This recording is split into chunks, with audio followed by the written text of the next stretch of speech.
I was giving away 45% of my income to an agency. I had zero control over my own platforms, and I couldn't get them to stop using the word story time.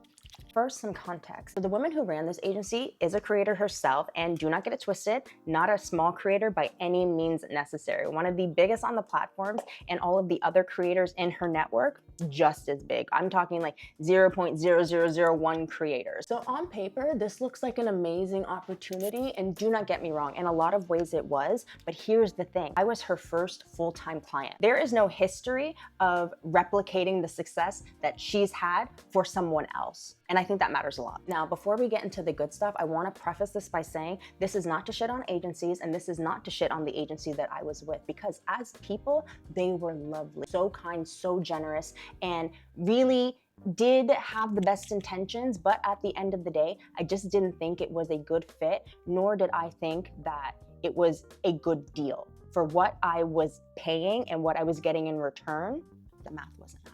But let me start with what I actually did like, because it's not all bad. I had a full team running both of my pages. I have a free page and a VIP. All I had to do was create the content, and I had 2 people assigned to me that took over the queuing, the scheduling, the promo posts, the promo artwork, all of the promotions, the chatting, the custom requests, even my dick ratings. Like, they handled absolutely everything, to the point where I literally had no reason to log on other than for a payout request. That sounds really bad, the fact that I love that so much, but it was one less thing off of my plate of an already long list of things for me to hold up my end of the contract. And I'm probably wondering, where does it all start to fall apart? Let me explain. The split was 45% of my net, after OF already took their 20. So for every dollar that I made, I was literally keeping less than half. And the percentages only made sense once I was making 50 grand a month. Anything less than 20 grand was 45%. And their logic was, I wouldn't be at 20 grand for very long. The goal is to get you to 50 grand a month and beyond. And I love that, but you have to think about the reality of actually getting there. And when I looked at my analytics, 80% of my income was coming from subscriptions, not tips, not messages, not PPVs, subscriptions. And you wanna know what drives subscriptions? Eyes on me. And you wanna know who was getting those eyes? Me. I was posting to 15 plus Instagram accounts, almost 10 Facebooks, 2 TikToks, Twitter, a platform called Clapper, YouTube, and a bunch of useless subreddits. And I had to do that twice a day. Every day. And I did that consistently for 6 months straight. Nobody on my team was touching my social media. Nobody was the ones posting on all of my phones. That was my responsibility. I literally had a checklist of things that I needed to do. Now, mind you,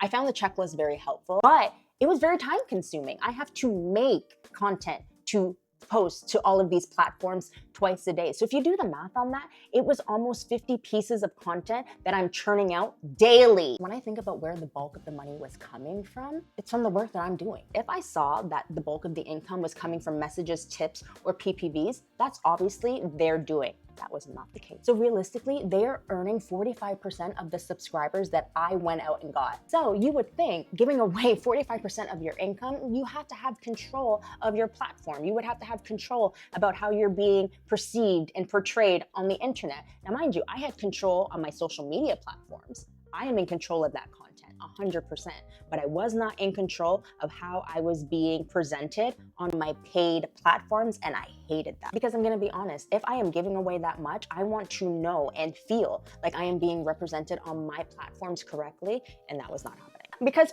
tea time, the chatters, the people who were actually doing the messaging, we're based in the Philippines, and I want to be very clear about this. This is not about the actual workers themselves. These are hardworking people on 15-hour shifts managing multiple creators' pages at the same time. They are extremely underpaid, and it is a lot of work, and I know it is very taxing to be having these sexual conversations with men that you don't know. You know what I mean? To keep up a facade. Now, just to be clear, I do not use chatters anymore because I don't offer chatting.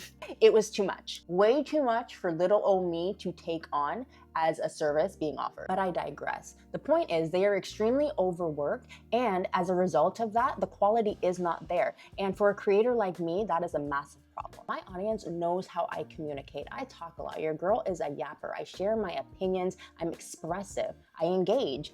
That's literally my entire thing. People find me on social media, they like my personality, and they convert. Curiosity kills the cat, and they want to see mine. That's how this works. So when they come to my page and suddenly I'm speaking in broken English, incoherent sentences, spelling things wrong, using words I would never use, my audience is not stupid. They're going to know. And I think one of the biggest issues I had was the fact that for what I was paying them, I literally couldn't get them to stop using the word cock. And honestly, that was a hill I was willing to die on, and I couldn't get anybody to listen. I am a Black woman. My audience is predominantly Black men. So no one will be shocked when I say using the word is not a regular thing in my community, okay? Like, that's just not the word that we use. Now, I'll be honest, have I used the word? Yes, I have. Was it with a Black man? Yes, it was. But I gotta say, that man is a freak, okay? He will refer to his junk as literally anything. But he calls my cootie cat lady meat.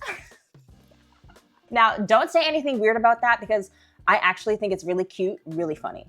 Not too much. But the point is, that word is just not in our everyday vocabulary. And for my audience specifically, who are already not seeing themselves represented in my content visually, hearing that word has to feel like a red flag. In my opinion, it literally comes off as, this girl is not for us. Hearing the word cock, only seeing her create with other white creators, she doesn't like us. And for 45% of my income, for the life of me, I could not get them to stop using the word, and that was just wild. Okay, wow, the lighting of this video has changed I don't know how many times, but whatever. Now, with all of that being said, this actually brings me to what I think was the real issue. I was the only Black creator in this entire network. Every collab opportunity, every content creation week at a mansion somewhere, every creator in the group. Now listen, I don't have a problem with white people. Some of my favorite people are white. But my audience is Black men who love Black women. My favorite. They want to see me make content with creators that look like them, or at the very least, just feel like the content is for them. And when you're doing orgies with 11 plus people and you're the only Black girl, feeling seen and heard was never on the table. And I think for the agency, in their mind, the value that I was getting for that 45% was more than just like the physical work that was happening. In her mind, she probably was like, you are learning and getting to work alongside literal millionaires, okay? These are tips, these are rooms that like you wouldn't have been able to get into on your own, and I do not deny that. But like I said in my original video, it is very important for an agency or a manager to understand the creators that they're taking on and the audiences that they bring with them. Because in my personal opinion, the network of top performing creators didn't actually benefit me, because again, my audience isn't going to pay $45 to see 11 plus white people fuck. One of the things that bothered me the most is that I wasn't allowed to sell those videos for anything less, because in their mind, it had to be fair across the board. I can't be selling the video for, $30, $35 when they're selling it for $45. But in my opinion, it wasn't fair, because it wasn't actually creating any sort of equity. You guys are charging $45 because you have the platforms that will pay $45, but you also have the audience that wants to see content like that and will pay $45. Me, I am brand new. I have a much smaller fan base, but my fan base is also the complete opposite of yours. Again, my audience is predominantly Black men who like Black women. And I'm not saying that they don't have Black men in their audience, but those Black men like white women. And I don't like those kind of men. Because at the end of the day, this is sex work. Sex involves preferences. It's a pog. The Black men in your audience, they like you because you are a fat ass white girl. They like that. Me? And what else was I getting for 45%? I would get content lists sent to me, maybe every week, every 2 weeks of like top performing reels. But in my opinion, they were very generic and they were not tailored to me. So I got kind of no use out of them, because I'm like, I don't make this kind of content, nor do I want to make this kind of content just because it's going viral. And I think honestly, that is like the very core of this entire thing. This agency was built by a woman whose methods and techniques 100% worked incredibly well for her and the other girls in the network. These are creators that popped off during the pandemic. I'm not saying that you didn't have to put in work back in 2020, but the methods of growing today are very different. What worked for them isn't automatically going to work for everybody, especially not for a Black creator who has a completely different audience, a completely different culture, and a different way of communicating. What it comes down to is she just didn't know how to manage someone like me. Not because she's not talented, she most certainly is. But I have to also recognize she was brand spanking new at this. I was her first management client, and I was the most different out of everybody in her network. It probably would have been a different ballgame if she had taken on somebody who was more like her, who looked like her, who you could honestly swap audiences. You really couldn't swap audiences with me because we tried that, and I got a lot of your audience who really enjoyed seeing me with white men, and it's like,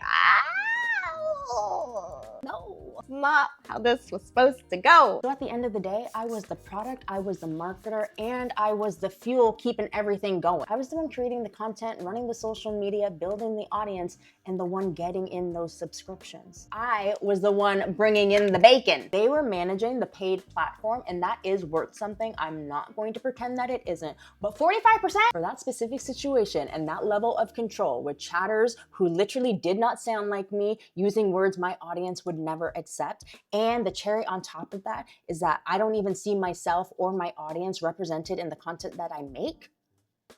No. But as people, absolutely lovely. Like a little anecdote, the very first collab that we did, we just shot the shit talking for 3 hours before anything happened, because that was the first time that we were actually meeting each other face to face. You want to make sure that the person that you're going to be collabing with, you get along with. They're lovely people. But as a management situation for a Black creator with a Black audience, it literally was not built for me. And I think that is the honest truth. But follow along for part 2, because I'm going to be talking about what I'm doing now and why it's working so much better.